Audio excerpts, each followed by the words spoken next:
Bismillahirrahmanirrahim. Assalamualaikum warahmatullahi wabarakatuh. Bismillah, alhamdulillah, wassalatu wassalamu ala rasulillah Sayyidina Muhammad ibn Abdillah wa ala alihi wa sahbihi wa man walaha ma ba'du. Yang kami cintai, kami muliakan guru kita Buya Yahya. Semoga beliau panjang umur, walafiat, dimudahkan segala urusan-urusan beliau dan hajat-hajat beliau, amin ya rabbal alamin. Yang kami cintai, guru kita bersama Ustaz Muhammad Rosyad yang alhamdulillah beliau masih senantiasa istiqomah membimbing kita semuanya dalam pengajian rutin kita malam hari ini di ngaji virtual bersama pejuang-pejuang wakaf Media Center Al-Bahjah, insya Allah. Baik, malam hari ini kita akan kembali melanjutkan kajian kita, yakni di bab silsilah fikih praktis dengan pembahasan sudah masuk di rukun sholat, insya Allah. Baik, langsung saja kami persilakan Ustaz Rosyad untuk menyampaikan materinya dan mohon untuk tidak menyalakan mic-nya, sahabat semuanya, selama kajian sedang berlangsung. Fadhal Ustaz, sallu ala Nabi Muhammad. Baik, bismillahirrahmanirrahim. Assalamualaikum warahmatullahi wabarakatuh. Assalamualaikum warahmatullahi wabarakatuh. Alhamdulillah, ar-Rahman ar-Rahim, wassalatu wassalamu ala Sayyidina Muhammadin wa ala alihi wa ashabihi wa tabi'ina lahum bi ihsanin ila yaumiddin. Allahumma a'inna ala dzikrik wa syukrik wa husni ibadatik. Allahumma a'inna ala ta'atika wa a'inna ala tarki ma'siyatika. Allahumma ya Rabbana rzuqna taubatan qoblal maut wa syahadata indal maut wal jannata ba'dal maut. Habibika Sayyidina Muhammad. Allahumma Rabbana atina fid dunya hasanah wa fil akhirati hasanah wa qina adzabannar. Amma ba'du, yang kita hormati, yang kita muliakan, guru kita semua Buya Yahya beserta keluarga, yang kami hormati para pejuang wakaf Infak Center Al-Bahjah semuanya. Alhamdulillah malam hari ini kita bisa bertemu di media online ini. Mudah-mudahan pertemuan ini pertemuan yang menjadikan kita itu semakin baik kepada Allah Subhanahu wa taala dan semakin baik dengan sesama kita, dan mudah-mudahan kita diberi ilmu yang manfaat, diberi pemahaman yang benar, diberi kemudahan mengamalkan ilmu, amin ya rabbal alamin. Baik, kita dengan kajian fikih praktisnya ya. Kita dengan kajian fikih praktis, satu buku yang dikarang oleh guru kita semua Buya Yahya, yaitu fikih praktis. Kita sudah nyampe pembahasan bab sholat ya. Masih di bab sholat, kita akan bicara, ada yang ingat gak sampai mana terakhir itu saya lupa, Re. Kalau nggak salah sunnah sholat ya. Rukun sholat. Rukun sholat. Rukun sholat sudah masuk ya. Oh, baik. Kita sudah masuk pembahasan tentang rukun sholat. Rukun apa ya yang sudah tuh saya lupa. Ada yang ingat gak? Tinggal pilih yang gerakan, Ustadz. Oh, baik. Kita akan bahas tentang rukun fi'li ya. Kita akan bahas rukun fi'li. Jadi di kesempatan yang lalu sudah kita bahas tentang rukun qalbi, rukun qauli, sekarang rukun fi'li. Rukun fi'li adalah hal-hal yang harus dikerjakan dalam melaksanakan sholat. Jika ada rukun yang tidak dikerjakan, walaupun hanya satu rukun, maka sholatnya dianggap tidak sah. Jadi rukun fi'li itu rukun yang berbicara gerakan anggota tubuhnya. Baik, rukun fi'li dalam sholat ada 7. Yang pertama adalah berdiri bagi yang mampu. Jadi sholat fardu itu wajib berdiri bagi yang mampu. Bagi yang nggak bisa berdiri, maka boleh dengan cara disesuaikan keadaan orang tersebut. Jadi disesuaikan dengan keadaan orang yang sholat. Jenis sholatnya, kalau sholat fardu, jika tidak bisa berdiri, maka ia bisa melakukan sholat dengan duduk. Jika tidak bisa duduk, maka bisa dengan cara berbaring. Berbaring, jika tidak bisa berbaring nih, maka digunakan cara terlentang. Setelah itu, terlentang dan setelah itu, maka senyamannya biarpun hanya mengisyaratkan dengan mata dan kepalanya. Jadi sholat itu kalau bisa berdiri, berdiri. Kalau nggak bisa berdiri, duduk. Kalau nggak bisa duduk berarti berbaring. Kalau nggak bisa berbaring berarti terlentang. Kalau nggak bisa kalau lagi terlentang, setelah itu lagi terlentang itu bisa dengan mengisyaratkan matanya dan kepalanya. Artinya banyak kemudahan Allah hadirkan di saat kita pengen menuju Allah Subhanahu wa taala melalui pintu yang namanya sholat. Itu kalau sholatnya sholat fardu. Kalau sholatnya sholat sunnah, tidak harus berdiri. Jadi kalau sholat duha tidak harus dengan berdiri, akan tetapi berdiri adalah yang paling utama. Jadi berdiri itu sesuatu yang paling utama. Urutannya bagaimana Ustadz? Urutannya yang pertama berdiri. Kemudian setelah berdiri, maka nanti kalau sholat sunnah itu boleh duduk. Meskipun mampu berdiri boleh duduk. Duduk, urutan berikutnya berbaring. Berbaring. Jadi sholat sunnah itu boleh duduk, boleh berbaring. Dan setelah itu, jika tidak bisa, maka tidak ada sholat terlentang atau yang lainnya. Akan tetapi diganti saja dengan berzikir, bersolawat, baca Al-Quran tanpa melakukan ibadah sholat sunnah. Jadi kalau sholatnya sunnah berarti urutannya sampai berbaring. Nah kemudian ada satu hal yang harus kita pahami, di dalam sholat sunnah walaupun bisa berdiri diperbolehkan untuk duduk, tetapi pahalanya itu separuh daripada berdiri. Jadi pahala sholat orang yang duduk itu separuh daripada berdiri. Lalu gimana Ustadz? Ya selagi mampu usahakan dalam keadaan berdiri seperti itu. Kemudian yang selanjutnya adalah cara duduk. Ini kita bahas duduk nih. Duduk, ya bagi yang nggak berdiri kan boleh duduk. Cara duduknya itu bebas. Yang penting menghadap ke arah kiblat. Akan tetapi ada sisi keutamaan duduk. Yang pertama duduk iftirosh. Duduk iftirosh itu duduk dengan cara menduduki telapak kaki kiri, kemudian telapak kaki kanan diberdirikan menjinjit, dengan menekuk jari-jari sehingga menghadap ke arah kiblat jika memungkinkan. Tawarruk. Iftirosh. Nah, seperti itu ya. Jadi caranya itu cara duduk iftirosh itu yaitu duduk dengan cara menduduki telapak kaki kiri. Telapak kaki kiri diberdirikan. Kemudian telapak kaki kanan berdirikan.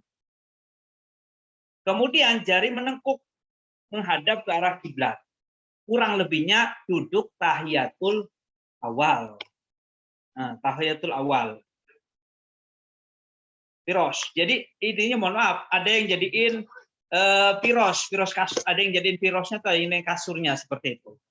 Kemudian yang selanjutnya adalah tawarruk.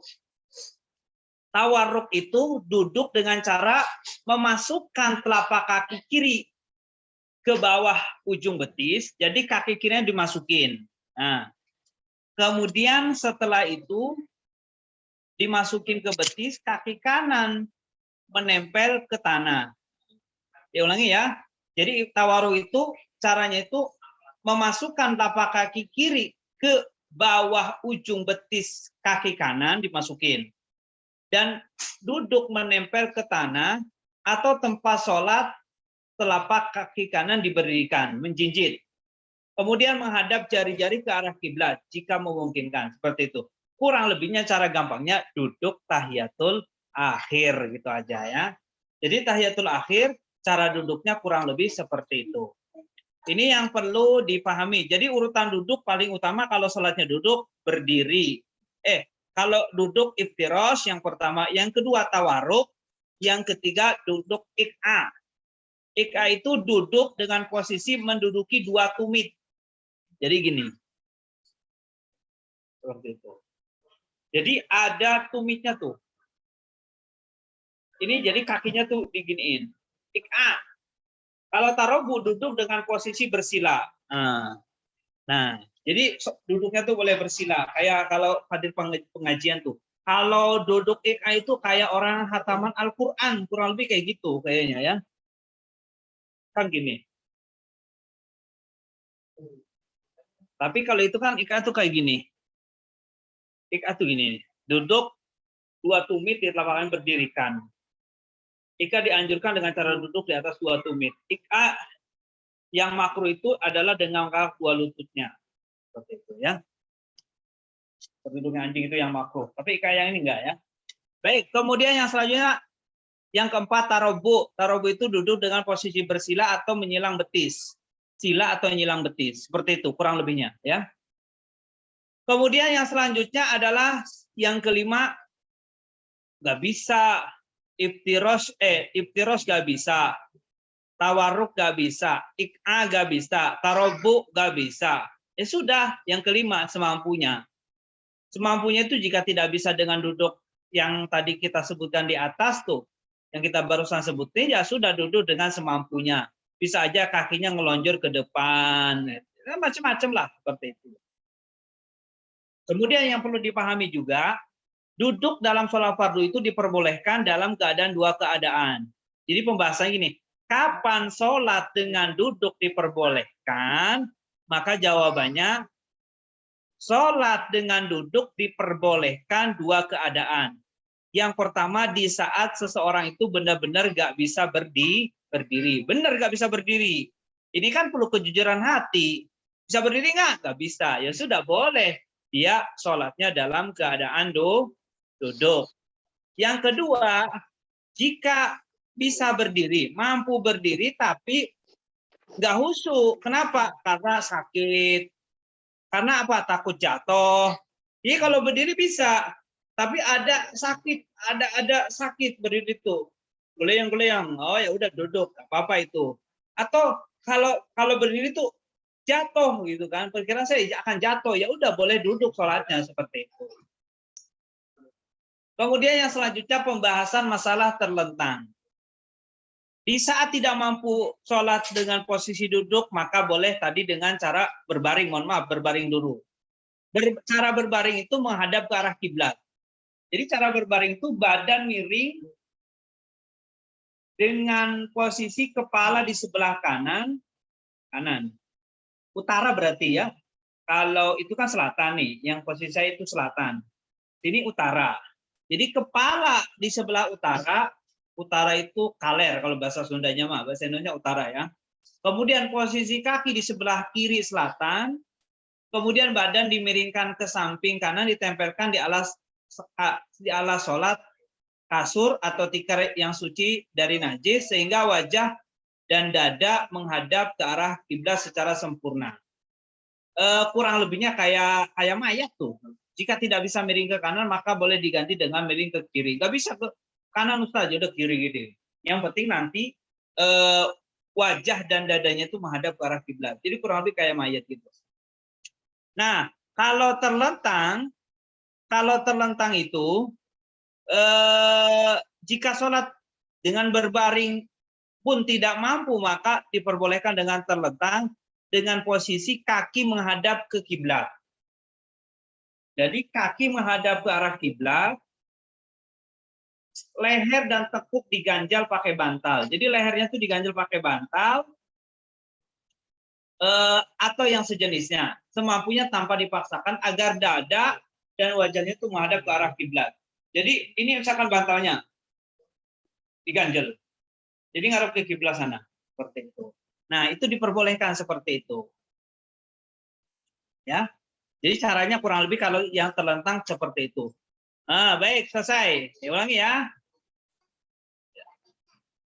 Rukun sholat, rukun fi'li yang pertama adalah berdiri bagi yang mampu. Kalau nggak bisa berdiri, maka boleh duduk. Duduk ada urutannya, sudah kami jelaskan. Kemudian terlentang sudah kami jelaskan. Kemudian berbaring tadi sebelumnya berbaring dulu, kemudian terlentang. Selesai, titik. Kemudian rukun sholat yang kedua, rukun fi'li adalah ruku. Ruku bagi yang mampu sholat berdiri caranya adalah dengan merundukkan kepala. Jadi ruku itu caranya merundukkan kepala, diperkirakan tangan mampu menjangkau ke lutut. Jadi tangannya itu ke lutut tuh mampu. Kemudian punggung menjadi datar rata dengan kepala. Tidak harus megang lutut memang karena itu sunnah. Jadi kalau nggak bisa megang lututnya nggak apa-apa.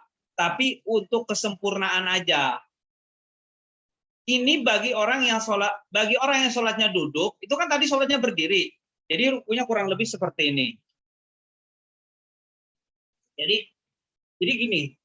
Nah, tapi laki-laki memang kalau sholat itu kan sunahnya diginiin dulu. Nih. Memang nanti kalau ada perempuan diginikan kan, laki-laki nih. Ini kepalanya jangan gini, begini mundur kan. Sebenarnya bisa sih itu paham itu kan. Nah. Kemudian kalau sholatnya duduk cukup dengan sedikit merunduk kepala. Jadi kalau sholatnya duduk nih kayak kita duduk, tuh gini. Badan diperkirakan meninggalkan atau berubah dari posisi tegak. Nah, jadi nggak harus ini. Nah. Jadi bagi sholatnya duduk cukup dengan sedikit merundukkan kepala, badan diperkirakan telah meninggalkan atau berubah dari posisi duduk. Dari posisi tegak itu jadi agak gini geser. Nah, seperti itu. Sehingga posisi badan dan kepala menjadi agak condong merunduk ke depan. Jadi bukan gini doang, tapi badannya itu agak gini. Adapun bagi yang berbaring dan terlentang, selagi dia bisa duduk sebentar untuk melakukan ruku, maka dia harus ruku duduk. Akan tetapi jika tidak mampu untuk duduk, maka cara rukunya adalah dengan memberikan isyarat menggunakan kepalanya. Nah, sedikit menganggukkan kepala untuk ruku, seperti itu. Catatan, seandainya bisa sujud dengan sempurna, maka cara rukunya bebas. Adapun jika sujudnya tidak bisa secara sempurna, maka cara sujudnya dengan merundukkan kepala dan sekiranya lebih rendah daripada ruku. Artinya gini, ambil posisi antara ruku dengan sujud itu, jadi agak tampil beda. Kalau ruku seperti ini, berarti sujudnya agak ke bawah dikit. Nah, masih ingat kan para pejuang semuanya, kalau punya mobil, maka nanti sholat sunnah itu kan boleh kiblatnya itu menghadap ke arah kendaraan berjalan. Saya izin dulu.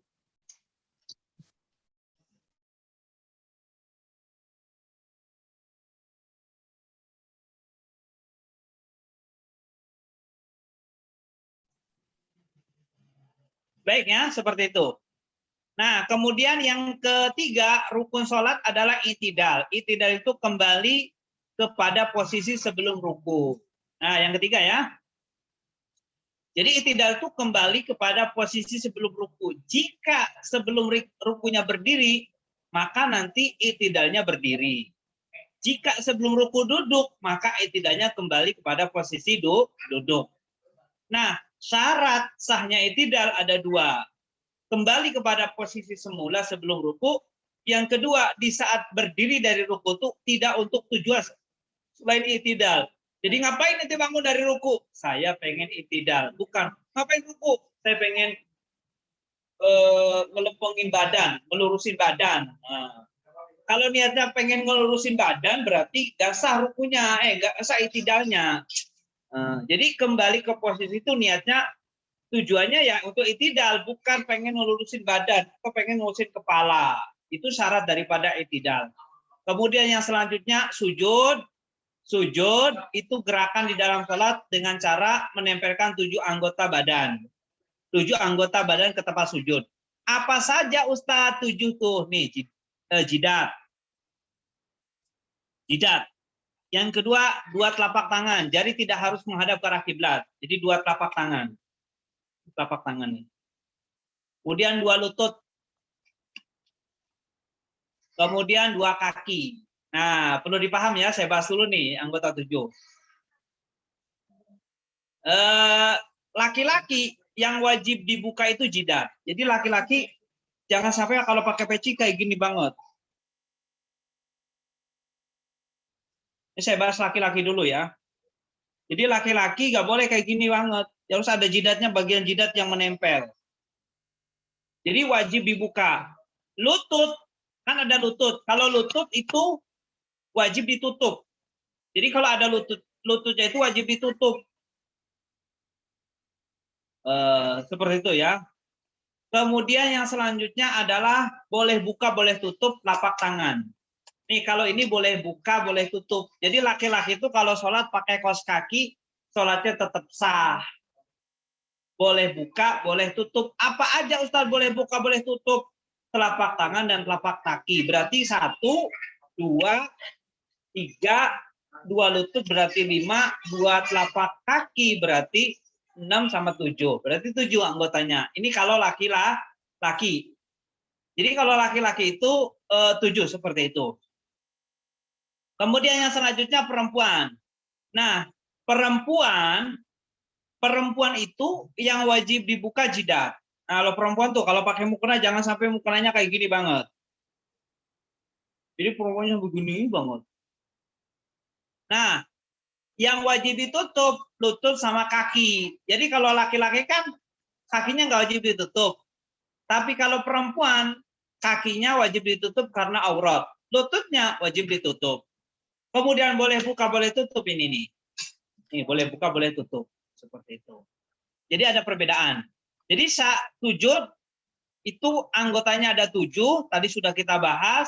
Kemudian syaratnya yang pertama adalah sujud dengan anggota 7. Nempel ke tempat sujud. Jadi harus nempel.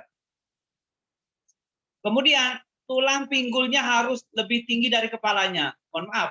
Jadi tulang pinggulnya tuh ada di kepalanya. Kalau ini sujud tuh.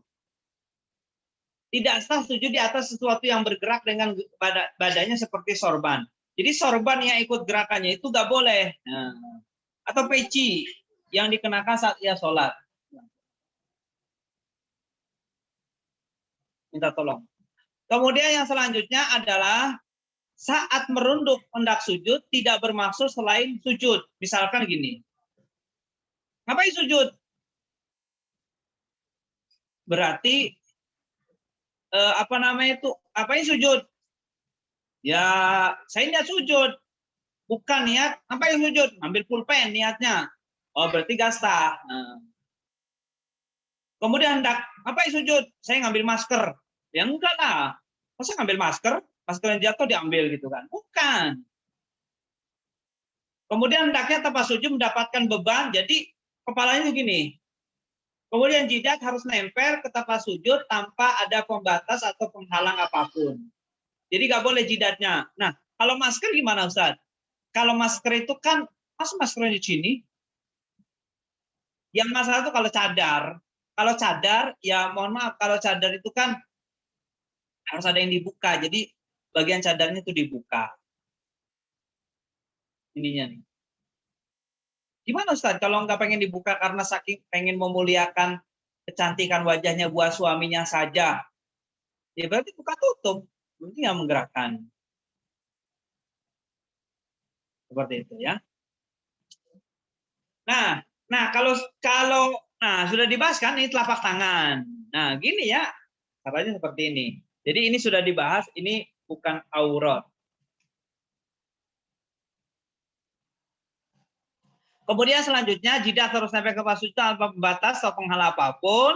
Kemudian yang selanjutnya adalah tumanina. Tumanina itu secara sujud itu tumanina itu diam sejenak dengan kadar cukup baca subhanallah, subhanallah, subhanallah. Udah gitu aja. Jadi kadarnya tuh dikit sebenarnya seperti itu ya. Kadar itu ukuran ya. Kadar itu kan bahasa Arab artinya ukuran seperti itu. Kemudian yang selanjutnya adalah rukun fi'li adalah duduk di antara 2 sujud. Beberapa yang perhatikan dalam rukun ini adalah hukumnya wajib termasuk rukun fi'li di antara 2 sujud, waktu di antara 2 sujud setiap rakaat. Jadi duduk di antara 2 sujud. Jadi waktunya itu di antara 2 sujud setiap rakaat itu ada duduk. Kemudian duduk di antara 2 sujud harus dengan tumanina. Posisinya yang paling bagus adalah iftirosh. Tadi sudah saya jelasin ya. Duduk dengan posisi bagaimanapun diperbolehkan. Tetap sah asal masih menghadap kiblat. Jadi kalau posisinya sila, ya boleh. Yang penting posisinya masih menghadap ke arah kiblat. Jika seorang tidak bisa duduk, maka baik sholat dengan berdiri maupun dengan berbaring, maka cara duduk di antara 2 sujud adalah seperti keadaan sebelum sujud. Artinya, kalau seandainya sujudnya sekadang hanya merunduk kepala, berdiri, maka duduk di antara 2 sujud dengan cara kembali berdiri. Seperti itu. Kemudian disunahkan baca Robbil firli, warhamni, wajburni, warfa'ni, warzukni, wahdini, wa'afini, wa'fu'ani. Jadi sunnah baca doa yang warid gitu kan, yang sering kita baca, yang riwayat hadisnya tuh diriwayatkan oleh Imam Ibnu Majah seperti itu. Kemudian selanjutnya adalah ada catatan yaitu masalah tumaknina. Tumaknina itu diam atau berhenti sejenak dalam rukun fi'li ada 4. Yang pertama ruku. Jadi ruku itu jangan kayak orang matok ayam. Atau ikan atau burung matok ke air tuh. Set, gitu kan. Jadi harus ada posisi berdiamnya. Set. Nah, tidak. Sujud. Duduk antara sujud. Kemudian duduk dalam tasahud akhir. Hal yang harus diperhatikan saat duduk dalam tasahud akhir adalah sebagai berikut. Yang pertama, hukumnya wajib, rukun fi'li. Waktunya ketika baca tasahud akhir sebelum salam. Jadi waktunya itu ketika membaca tasahud akhir sebelum salam. Cara duduknya yang paling utama adalah tawarruk. Ini adalah cara terbaik saat duduk tasahud. Dan duduk dengan cara apapun sah selagi masih menghadap ke arah kiblat, seperti itu. Kemudian yang selanjutnya yang perlu diperhatikan, bagi orang yang tidak bisa duduk saat sholat sambil berdiri atau berbaring, maka tasahudnya adalah sebagaimana keadaan bisa tanpa duduk, akan tetapi tetap wajib membaca tasahud. Jadi tasahudnya tetap wajib dibaca. Kemudian kedua telapak tangan diletakkan di atas paha. Jadi kalau pahanya diletakkan di atas paha dengan keadaan telapak kaki kiri dibentangkan. Nah, gini ya. Ininya tuh. Kemudian telapak kaki kanan menggenggam kecuali ibu jari dan telunjuknya.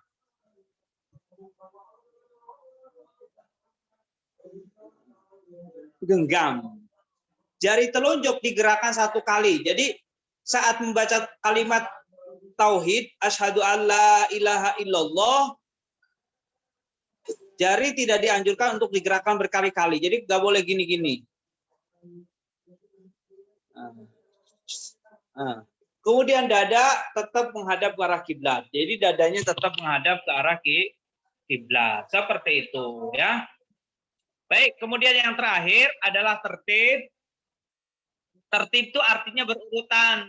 Kalau tertib itu 1, 2, 3, 4 itu namanya tertib.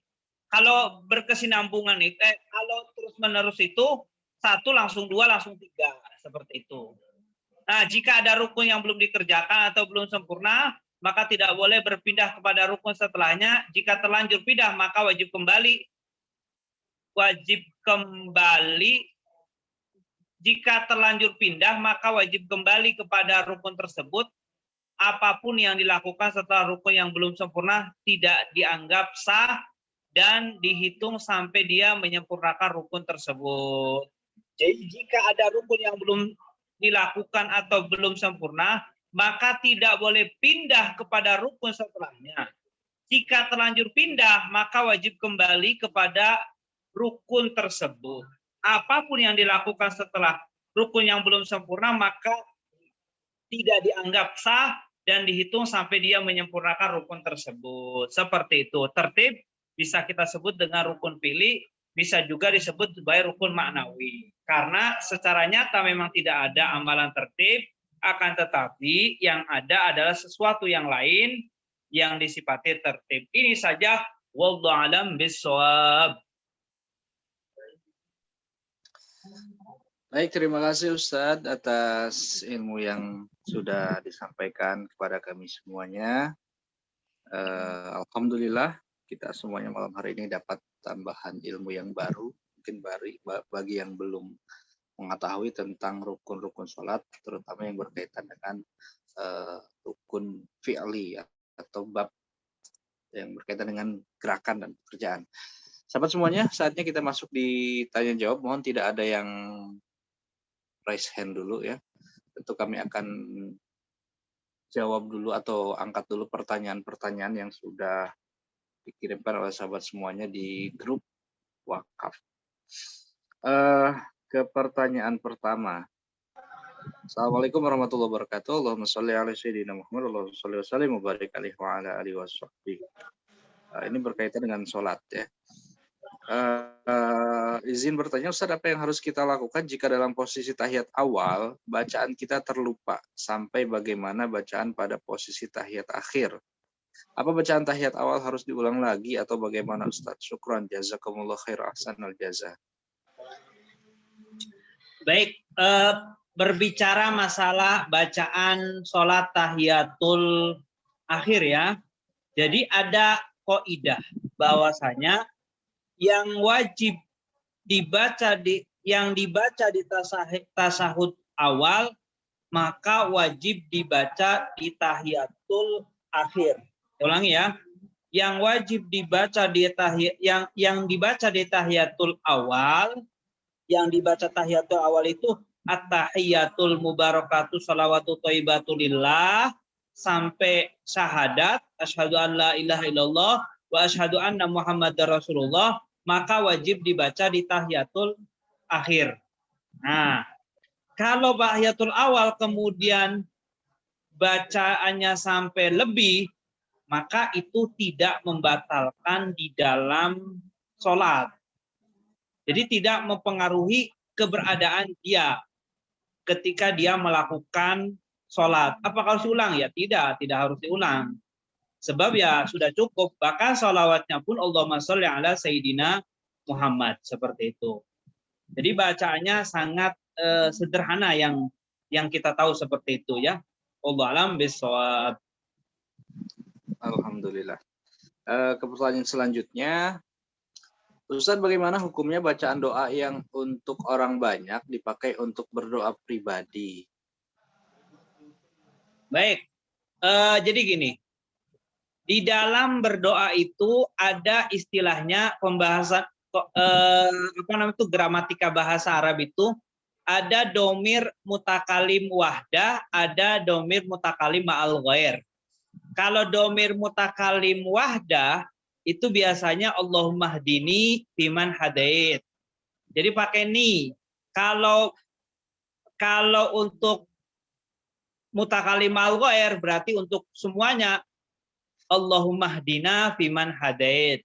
Kalau ada orang berdoa seperti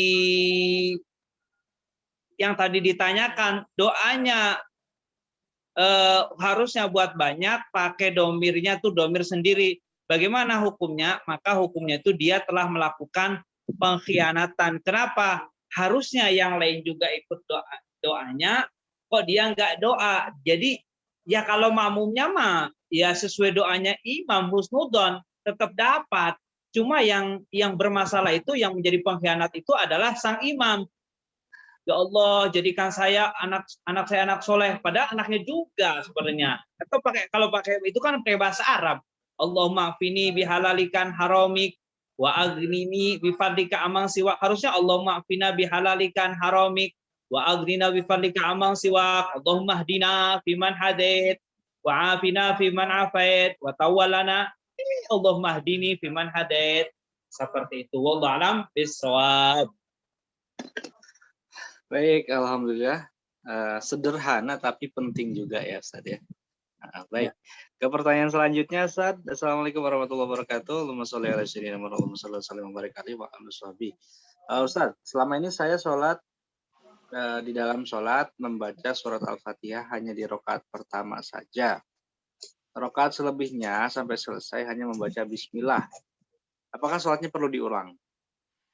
Kemudian, jika seseorang punya hutang sholat di masa lalu, sedang saat ini dia sedang musafir, apakah boleh hutang sholatnya dijamak qashar seperti sholat yang bukan qadha? Dan orang yang merintih ketika sholat karena ada bagian yang sakit pada dirinya, apakah sholatnya perlu diulang? Oh ya, jadi gini, pertanyaan ini kan 3. Yang pertama, pertanyaan itu tentang masalah apa tadi tuh? Baca Fatihah hanya di rakaat pertama saja, Ustaz. Oh ya, gini.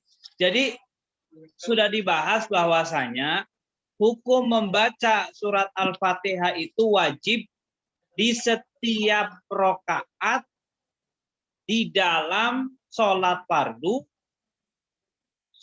di setiap rakaat di dalam sholat fardu, sholat sunnah, sholat sendiri, jadi imam, jadi makmum, kecuali makmum masbuk. Saya ulangi ya. Jadi membaca surat Al-Fatihah itu hukumnya wajib di setiap rakaat di dalam sholat fardu, kemudian sholat sunnah, kemudian sholat sendiri, kemudian jadi imam, kemudian jadi makmum, kecuali makmum masbuk, yaitu makmum yang menemui berdirinya imam, akan tetapi waktunya tidak cukup untuk membaca Al-Fatihah. Jadi kalau waktunya nggak cukup buat baca Al-Fatihah, berarti dia tidak wajib baca Al-Fatihah. Cuma yang tadi bertanya itu ada kesempatan untuk baca Al-Fatihah, mampu cuma nggak baca, maka sholatnya dianggap tidak sah. Kenapa? Karena dia tidak membaca surat Al-Fatihah. Seperti itu. Jadi harus diulangi. Kenapa? Karena dia tidak membaca Al-Fatihah. Kemudian pertanyaan kedua, masalah apa tadi?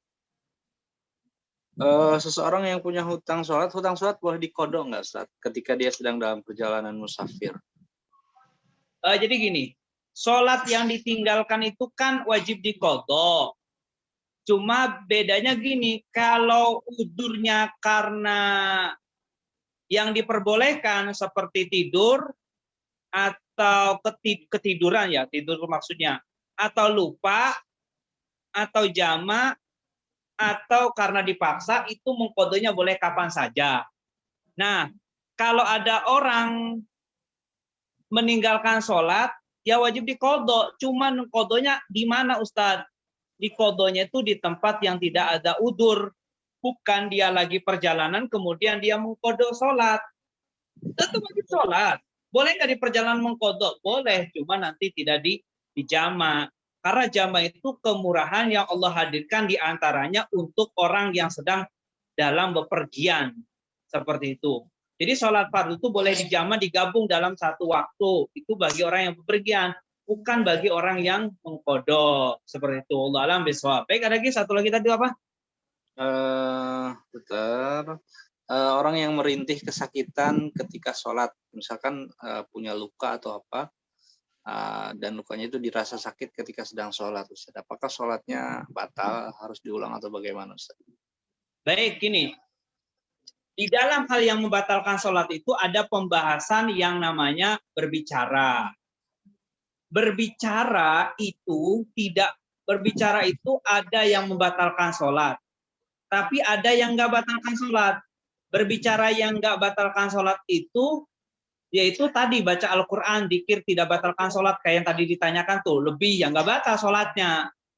Tapi kalau mengucapkan kalimat yang terdiri dari dua huruf, biarpun tidak ada maknanya, maka batal. Jadi mengucapkan kalimat dari dua huruf, biarpun tidak ada maknanya, batal. Satu huruf yang ada maknanya, batal. Nah, kalau ada orang kemudian dia mengucapkan kalimat mungkin nggak sengaja, Ustadz. Jadi nggak sengaja dia itu mengucapkan kalimat, nggak sengaja nih berbicara. Maka nanti nggak batal. Dengan syarat, kan dia lagi sakit, nggak sengaja keluar kalimat, nggak sengaja, nggak batal. Dengan syarat tidak lebih dari 6 kalimat.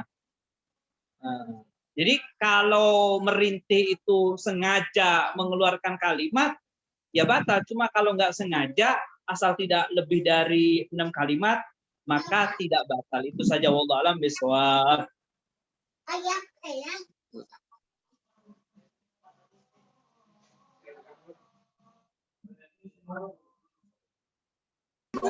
Ya. Baik. Terima kasih, Ustadz. Kita ke pertanyaan selanjutnya. Pertanyaan selanjutnya ini, bagaimana hukumnya minum obat dari cacing kering untuk penyembuh panas? Baik. Ini ada pembahasan tentang masalah najis ya.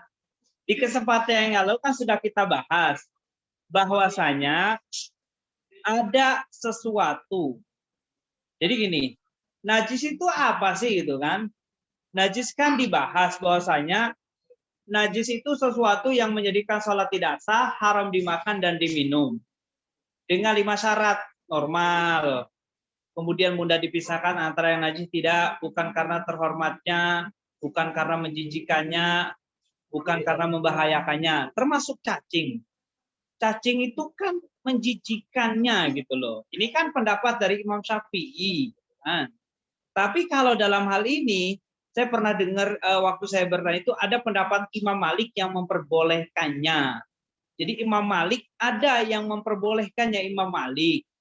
Cuma selama masih ada khilaf para ulama lebih baik obatnya yang tidak ada cacingnya seperti itu. Karena masih ada yang memperbolehkannya karena bisa aja cacing itu kan binatang yang kalau kata Imam Syafi'i bukan bangkai yang dimaafkan, tapi kan masih ada yang memperbolehkannya. Artinya ambil saja pendapat ulama yang memperbolehkannya selama memang itu benar untuk kesembuhan. Itu saja, wallahu alam bishawab. Baik, alhamdulillah, terima kasih Ustaz atas jawabannya. Kita ke pertanyaan selanjutnya.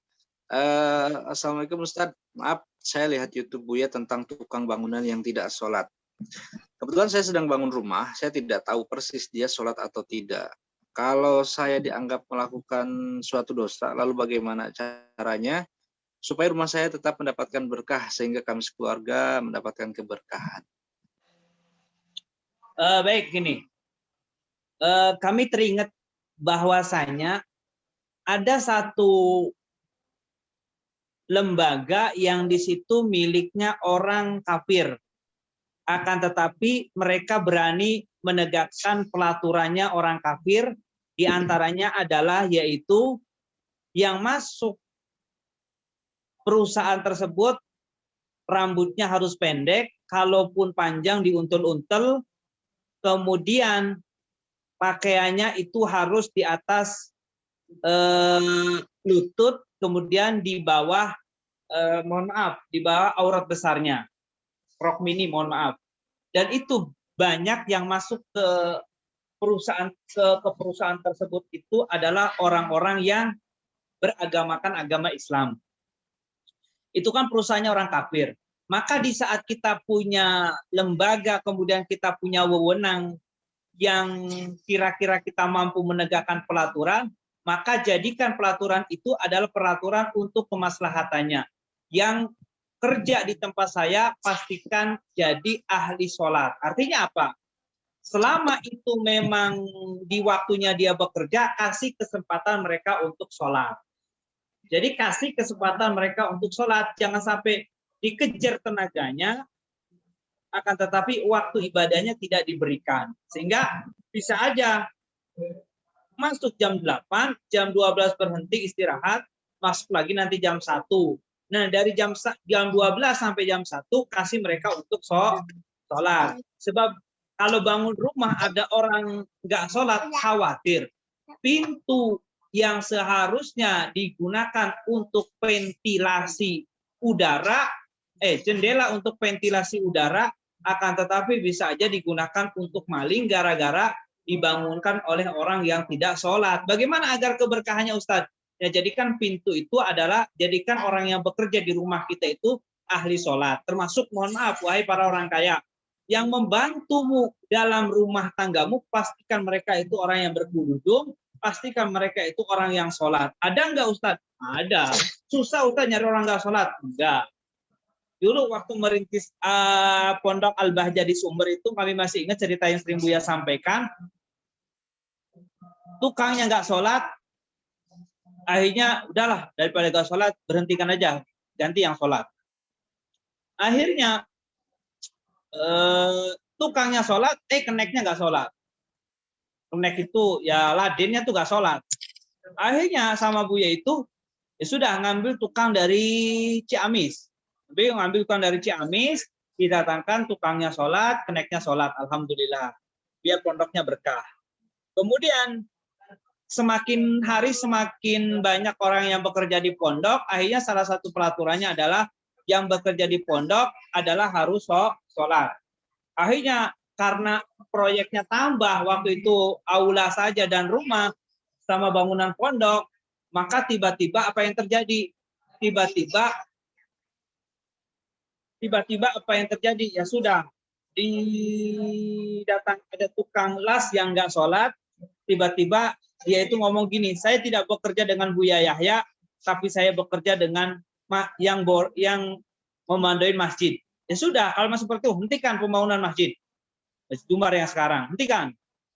Akhirnya salah satu santri coba ajari mereka sholat, kasih sarung.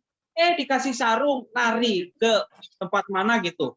Dikasih sarung, lari lagi. Harusnya kan cerdas, dikasih sarung, sarungnya diambil, kemudian dianya nggak sholat. Cuma dia gara-gara memang nggak benar, ya sarungnya nggak diambil, sholatnya nggak dikerjain. Itu kan rugi juga double seperti itu. Maka yang paling terpenting adalah kita kalau pengen indah dalam kebaikan, kayak gitu. Di rumah kita adalah sholat. Wallahu a'lam bishawab. Alhamdulillah, terima kasih Ustaz atas jawabannya. Mudah-mudahan kita semuanya dijadikan oleh Allah ahli sholat ya. Sahabat mohon dimatikan mic-nya ya. Jadi sekali lagi untuk sahabat yang sedang bergabung dalam kajian ini, mohon tidak menyalakan mic saat Ustaz sedang menyampaikan materi.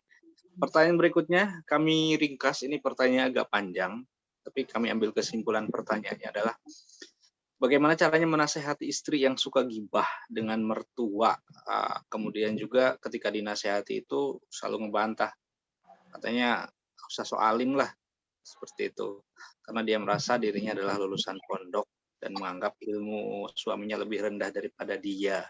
Kemudian pertanyaannya adalah kenapa katanya wanita itu suka menggibah, Ustaz? Baik. Gibah itu termasuk salah satu dosa besar. Gibah itu menyebut kejelekan orang lain yang apabila didengarkan orang lain itu tidak senang. Kemudian gibah itu kan medannya tuh luas. Orang bisa menggibah di majelis, orang bisa menggibah lagi ngambil kutu, orang bisa menggibah di mana saja. Artinya menggibah itu kan termasuk salah satu dosa besar dan sungguh itu termasuk yang membahayakan amal-amal yang kita lakukan. Bisa aja kita menjadi orang bangkrut gara-gara kita menggibah. Kalau kita menemukan pergibahan, maka pilihannya dua. Yang pertama ingatkan, yang kedua adalah tinggalkan. Jadi kalau ada terjadi pergibahan, ya pilihannya dua itu, ingatkan atau tinggalkan. Karena orang tidak akan menggibah karena ada yang dengar. Makanya apalagi kalau itu suami, kemudian dia mengingatkan istrinya untuk tidak menggibah, maka istri yang baik tentunya dia akan menerima. Kalau nggak terima juga gibahkan, ya sudah. Datangkan orang yang didengar omongannya untuk menasehatinya. Ajak diskusi baik-baik. Mungkin bisa aja dia bukan menggibah atau mungkin dia menggibah. Paling tidak ya bangun cara keindahan dengan cara ingat.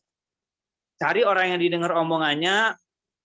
Yang kedua, cari waktu yang tepat kapan kita mengingatkan dia untuk meninggalkan kemaksiatan itu. Sebab kalau lagi gibah diingetin ya bisa aja berontak. Kamu suka apa? Tapi kalau mungkin sudah ketemu hatinya diingatkan, tentu dia akan terima. Itu saja. Wallahu a'lam bishawab.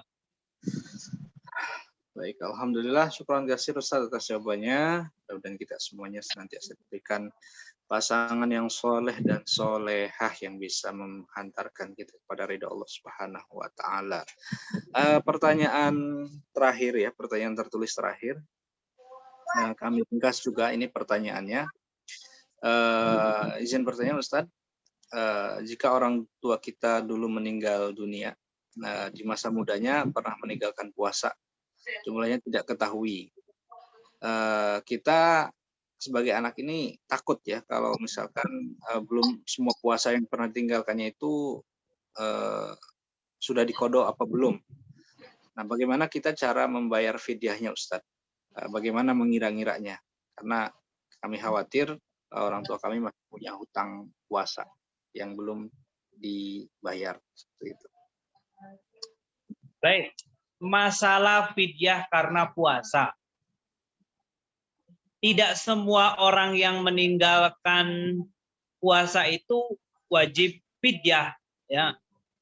Adapun orang yang meninggalkan puasa yang fidyah itu adalah yang pertama adalah orang sakit yang tidak ada harapan sembuh.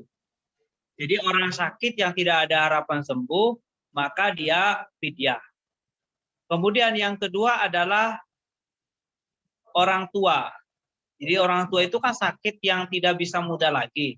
Maka nanti dia wajib fidyah. Yang jadi pertanyaan itu diantaranya orang yang fidyah. Ada pembahasan masalah yang lain seperti itu kan. Tapi ya kayak orang hamil nyusui itu ada pembahasan lain. Tapi intinya gini, kalau dia orang tua berarti dia fidyah. Nah, dia tidak wajib puasa. Cuma yang ditanyakan orang tuanya. Berarti orang tua kalau meninggalkan sholat memang tidak wajib qadha. Dia fidyah. Fidyahnya berapa Ustadz? Karena tua ini kan berangkat dengan ketidakmampuan dia untuk puasa.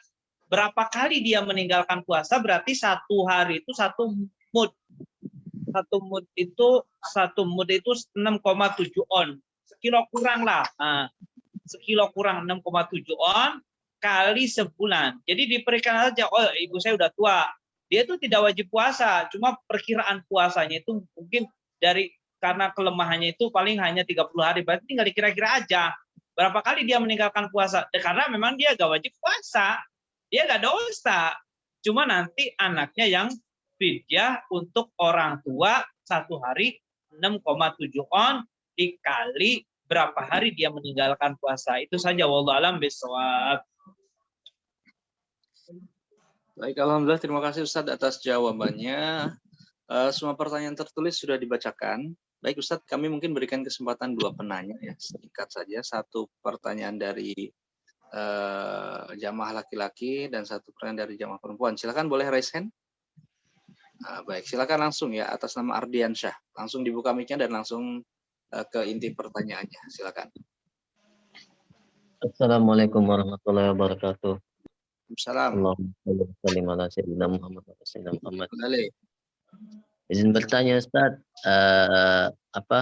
untuk waktu sholat isyraq itu kan biasa di setiap masjid kan ada muncul syuruk.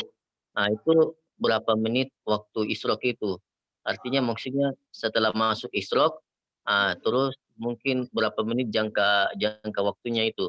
Terus yang mau saya tanyakan lagi, ketika kita telat bangun subuh, ketika belum terbit, mungkin kita lihat di aplikasi HP, mungkin terbitnya sekitar contoh 5.40. Terus kita sholat 5.37. Terus sementara sholat sudah masuk terbit. Apakah sholat kita itu masih dalam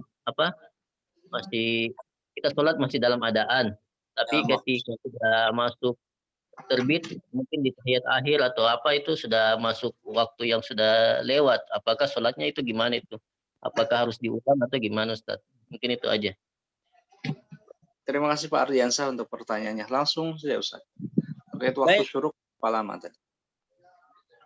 Sholat isyraq. Jadi gini, kebanyakan ulama mengatakan sholat isyraq adalah sholat duha. Artinya apa? Aturannya kayak sholat duha. Berarti setelah terbit matahari, kemudian 10 menit setelah terbitnya matahari, berarti dia sholat duha. Akan tetapi ada pendapat lemah yang mengatakan bahwa sholat isyraq bukan sholat duha, yaitu sholat yang dilakukan sebelum sholat duha, di waktu matahari terbit. Jadi kurang lebih ya 10 menitan. Matahari terbit kurang lebih 10 menitan, itu waktu isyraq, sunnah sholat 2 rakaat. Tapi untuk yang malas, ya sudah, setelah terbit matahari 10 menit kurang lebih, maka dia sholat duha.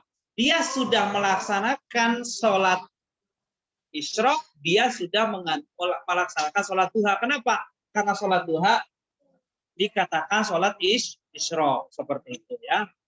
Jadi itu pendapat para ulama.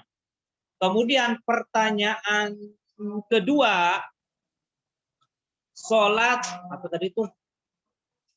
Oh iya, salah satu syarat sahnya sholat adalah masuknya waktu sholat.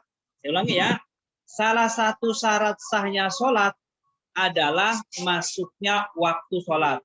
Kalau sholat bukan dilakukan pada waktunya, maka nggak sah sholatnya. Kemudian untuk masalah waktu sholat, yang pertama harus menduga.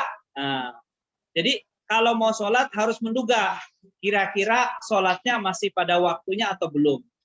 Yang kedua, kenyataannya sudah masuk waktu sholat.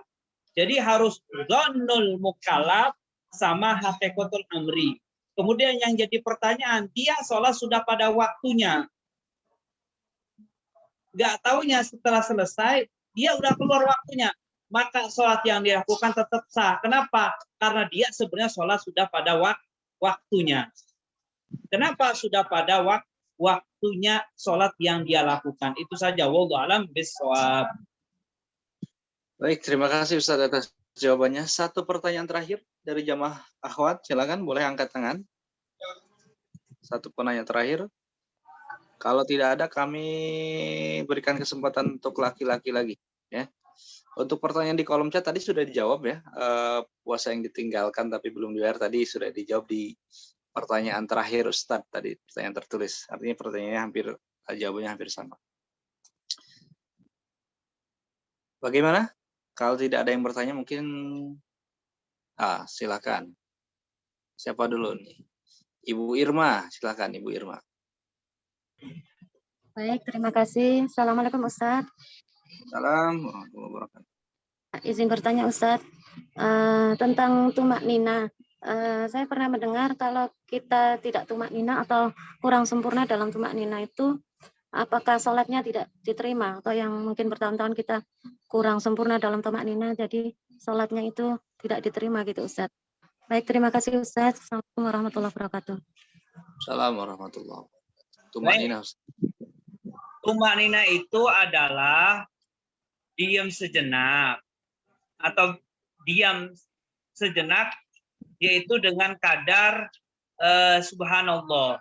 Jadi kalau ada orang sholatnya nggak tumanina, maka nanti sholatnya nggak sah.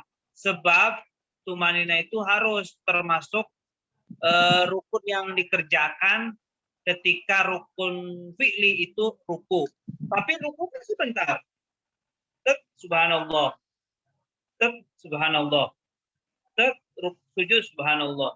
Duduk antara dua sujud subhanallah. Sujud lagi subhanallah. Jadi sebentar sebenarnya. Kalau dia nggak tumanina, maka dia sholatnya nggak sah. Kenapa nggak sah? Karena dia tidak menunaikan bagian daripada rukun sholat, yaitu tumanina. Kapan tumanina wajib lakukan? Ruku, i'tidal, sujud, duduk di antara dua sujud. Wallahu a'lam bishawab. Baik, cukup Ustaz. Alhamdulillah sudah terjawab semua pertanyaannya, dan untuk pertanyaan secara langsung ya sudah kami cukupkan. Karena sudah jam 9 lebih, saatnya menutup dengan doa keberkahan. Silakan Ustaz. Baik, bismillahirrahmanirrahim. Alhamdulillahirabbil alamin. Allahumma shalli ala sayyidina Muhammad wa ala ali sayyidina Muhammad. Allahumma arhamna wa la tu'adzibna wa ansurna wa la takhdhulna wa akrimna wa la tuhinna wa afina wa la tumridna wa asirna tusir alaina innaka ala kulli syai'in qadir. Allahumma barik lana fi Rajab wa Sya'ban wa ballighna Ramadan. Allahumma ya Allah, tambah kecintaan kami kepadamu agar kami mudah melaksanakan perintahmu ya Allah. Tambah kecintaan kami kepada kekasihmu Nabi Muhammad agar kami mudah melaksanakan sunnah-sunnahnya. Tambah kecintaan kami kepada guru kami, tambah kecintaan kami kepada orang tua kami, kepada pasangan kami, kepada santri kami, kepada orang yang bersama kami, tambah kecintaan kepadanya karenamu ya Allah. Dan ya Allah, jauhkan dari kami segala maksiat, ampuni dosa kami, lapangkan rezeki kami halal berkah ya Allah. Jauhkan dari kami wabah ya Allah, jauhkan dari keluarga kami wabah ya Allah. Lapangkan rezeki kami halal berkah ya Allah. Ciptakan keindahan dalam rumah tangga kami ya Allah. Dan ya Allah, jauhkan dari kami segala maksiat, ampuni dosa kami, berikan kepada kami husnul khatimah setelah panjang umur. Rabbana atina fid dunya hasanah wa fil akhirati hasanah wa qina adzabannar. Wassallallahu ala sayyidina Muhammad wa ala alihi wa sallam. Alhamdulillahirabbil alamin. Bismillahil Fatihah.